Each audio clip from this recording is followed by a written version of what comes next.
অনেক উদ্যোক্তাই আছে যারা জনবল সরবরাহের বিভিন্ন কার্যক্রম করতে চাচ্ছে।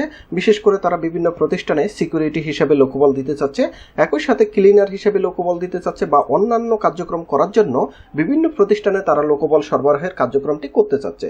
হতে পারে সেটি সরকারি প্রতিষ্ঠান বা বেসরকারি প্রতিষ্ঠান, যে প্রতিষ্ঠানই হোক না কেন সে সমস্ত প্রতিষ্ঠান বা ব্যক্তিদেরকে এই জনবল সরবরাহের মাধ্যমে অনেক প্রতিষ্ঠান কিন্তু তাদের কার্যক্রম করতে চাচ্ছে। কিন্তু এই জনবল সরবরাহের কার্যক্রম করতে গেলে তাদেরকে কোন কোন লাইসেন্সগুলো নিতে হবে এই ব্যাপারে কিন্তু তাদের একটু কৌতূহলী প্রশ্ন থাকে। তাই আজকের ভিডিওতে এই ব্যাপারে আলোচনা করার চেষ্টা করব। তো এই জনবল সরবরাহের কার্যক্রম করার জন্য উদ্যোক্তাকে প্রাথমিক কিছু কাগজপত্র সংগ্রহ করতে হবে। সেটি হচ্ছে উদ্যোক্তার জাতীয় পরিচয়পত্রের কপি, তার ব্যক্তিগত টিন সার্টিফিকেটের কপি, তার ব্যক্তিগত পাসপোর্ট সাইজের ছবি, এগুলো সংগ্রহ করতে হবে। এর পরবর্তীতে তাকে যে কাজটি করতে হবে, উক্ত প্রতিষ্ঠানের নামে একটি ট্রেড লাইসেন্স করতে হবে। উক্ত ট্রেড লাইসেন্সের ব্যবসার ধরনে অবশ্যই যেন এই জনবল সরবরাহ এই শব্দটি উল্লেখ থাকে সেটি নিশ্চিত করতে হবে। এর পরবর্তীতে উক্ত প্রতিষ্ঠানের নামে একটি ব্যাংকে কারেন্ট অ্যাকাউন্ট ওপেন করতে হবে।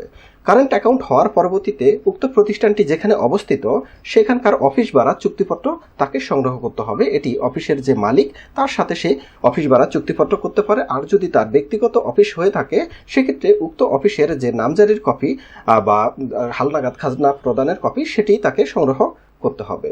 তো এই সমস্ত বেসিক কাগজপত্রগুলো করার পরবর্তীতে উক্ত প্রতিষ্ঠানের নামে তাদেরকে একটি ব্যাট সার্টিফিকেট করতে হবে বা বিন সার্টিফিকেট করতে হবে।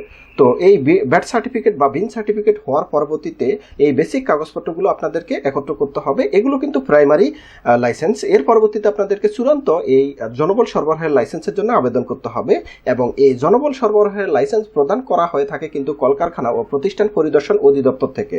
তো সেখানে আপনারা এই যে প্রাইমারি যে কাগজপত্রগুলোর কথা বলা হলো এগুলো আপনারা প্রস্তুত করবেন। একই সাথে আপনাদের কতজন কর্মী থাকবে বা জনবল কি পরিমাণ জনবল হবে তাদের ব্যক্তিগত তথ্য দিতে হবে। একই সাথে তাদের দেখা যাচ্ছে কে কোন স্যালারি স্ল্যাব হবে সেগুলো দিতে হবে। তাদের সাথে নিয়োগ চুক্তিপত্র কিভাবে হবে বা কর্মীর নিয়োগ বিধিমালা কিরকম আপনাদের প্রতিষ্ঠানের সে সমস্ত বিধিমালাগুলো প্রস্তুত করে আরও কিছু কাগজপত্র আছে যেগুলো আপনারা অবশ্যই এক্সপার্ট দিয়ে প্রণয়ন করবেন।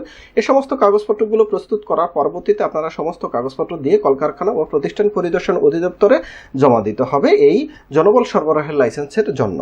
তো এগুলো দিয়ে আপনারা যখন আবেদন করবেন যথারীতি সংশ্লিষ্ট প্রতিষ্ঠান থেকে আপনাদের অফিস ইন্সপেকশন হবে এবং প্রয়োজনীয় কাগজপত্র যদি যথাযথ হয় সেক্ষেত্রে আপনাদেরকে কিন্তু এই লাইসেন্সের অনুমোদন প্রদান করবে এবং আপনারা আইনানুগভাবে কিন্তু সরকারি এবং বেসরকারি যে সকল প্রতিষ্ঠানে কিন্তু এই জনবল সরবরাহর কার্যক্রম করতে পারবেন।